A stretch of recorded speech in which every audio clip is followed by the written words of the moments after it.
Express దండయాత్ర 2.0 ప్రోగ్రాంలో భాగంగా ఇబ్రహీంపట్నం తీర్స్లో ఈ కళ్యాణ మండపంలో ఈరోజు ఈ కార్యక్రమం ఏర్పాటు చేయడం జరిగింది.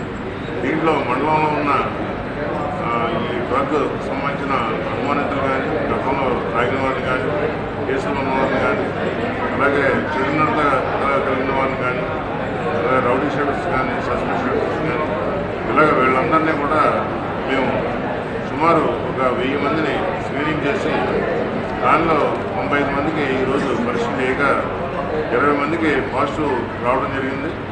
ఈ 20 మందిని కూడా మేము ఇంట్రాగేషన్ రిపోర్ట్స్ అంటే వాళ్ళు ఎలాగ దీనికి బానిస అయ్యారు, ఎక్కడి నుంచి వస్తుంది, ఏంటి, దీనికి సప్లై చేసే వాళ్ళు ఎవరు ఏంటనేది వివరాలు తెలుసుకొని రేపు మార్నింగ్ ఈ 20 మందిని కూడా డిఅడిక్షన్ సెంటర్కి పంపించి గవర్నమెంట్ హాస్పిటల్లో డాక్టర్ గారి చేత వీళ్ళందరూ కూడా మెడికల్ వైద్యం చేయించడం జరుగుతుంది. అలాగే కౌన్సిలింగ్ కూడా చేయించడం జరుగుతుంది.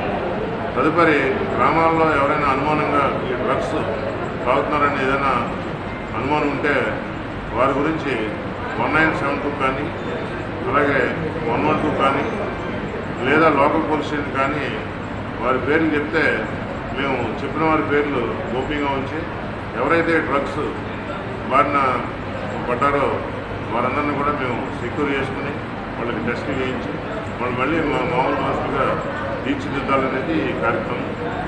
ఇంకా ఈ కార్యక్రమం ఈ మన ఎన్టీఆర్ జిల్లాలో 22 వరకు జరుగుతుంది.